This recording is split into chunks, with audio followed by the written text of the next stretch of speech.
For as long as there have been markets, investors have been chasing the answer to one huge question, a question that could literally unlock fortunes. What is the market going to do next?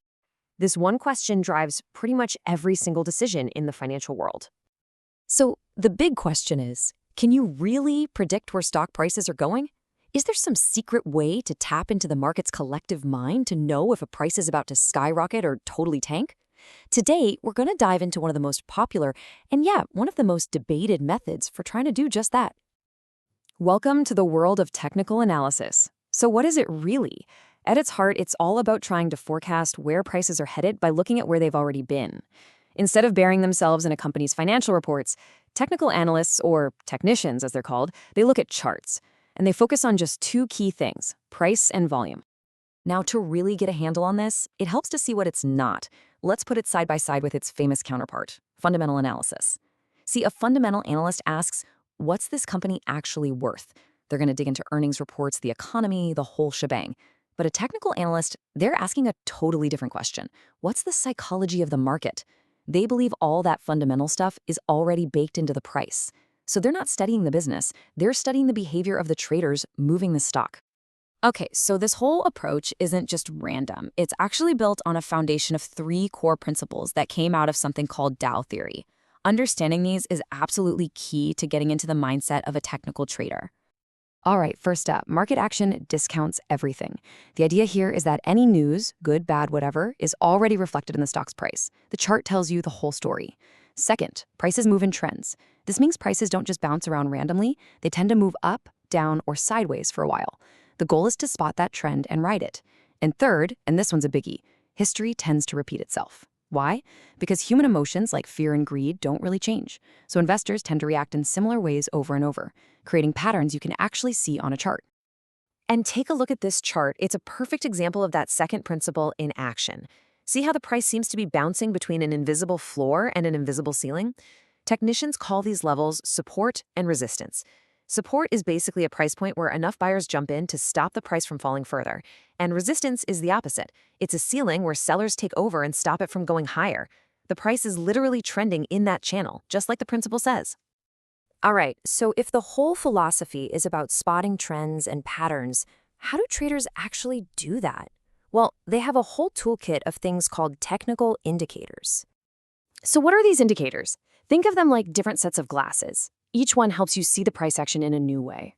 They're really just mathematical formulas that take all that price and volume data and turn it into something visual on your chart.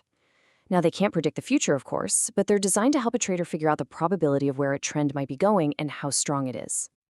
Now, there are literally hundreds of these indicators out there, but don't worry, they pretty much all fall into two main buckets. You're either trying to figure out the direction of the trend or you're trying to measure its strength, its momentum. On one hand, you have your trend indicators, things like the famous MACD. That's short for Moving Average Convergence Divergence. They're trying to answer the simple question, where is the price going? On the other hand, you've got momentum indicators like the RSI or Relative Strength Index.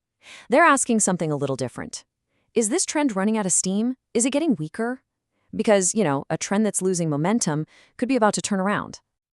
Okay, let's dive a little deeper into one of the most popular momentum indicators out there, the RSI, or Relative Strength Index. It's a simple line that bounces between 0 and 100, and its whole job is to signal when a stock might be overbought, meaning it's climbed too high too fast, or oversold, meaning it's dropped too hard too quickly.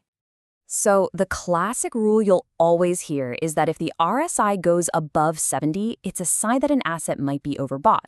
But, and this is a big but, that doesn't just mean you hit the sell button. It's more like a warning light on your dashboard telling you that the upward momentum might be running out of gas. And you guessed it, the opposite is true. If the RSI dips below 30, it suggests the asset could be oversold. This is when traders who like to buy low might start paying attention, looking for a potential bounce. But again, the key here is that these numbers, 70 and 30, they aren't magic signals. They're just zones that tell you to pay closer attention. But this right here might be the single most important piece of advice in this whole thing. You can't just rely on one indicator. Thinking the RSI is some kind of magic bullet is a huge mistake. As pretty much every expert will tell you, the real power comes when you start combining them. So what does that actually look like? How do you put it all together? Well, traders build a strategy by combining a few different indicators that don't all do the same thing. The goal is to get them to confirm each other's signals. For example, here's a pretty common three-step strategy. First, a trader might look at something called the ADX, the average directional index, just to see if there's even a strong trend to begin with. If there is, they move to step 2. They might use a trend indicator, like our friend the MACD, to figure out which way that trend is going. Is it up or down? And finally, they could use something like the parabolic SAR to help them zero in on good spots to get in or get out. See how each one has a specific job and they all have to agree? Okay, we have to talk about the elephant in the room. This whole field of technical analysis, it's really controversial. I mean, millions of traders swear by it every single day. But a lot of people in the academic world have been calling it pseudoscience for decades. And this debate really cuts to the core of what we believe about how markets even work. The main clash is with something called the efficient market hypothesis. Now, this theory basically says that all the information is already baked into a stock's price, so future price movements are totally random, a random walk. And if that's true, looking at charts is completely useless. But the technical analysts, they push back. They say, hey, markets aren't run by perfect computers, they're run by people. And people have emotions, fear, greed, that make them act in predictable ways. That's what creates the patterns they see. So all this leaves us with a huge, lingering question. Is technical analysis a real discipline, a way of decoding market psychology and finding order in the chaos?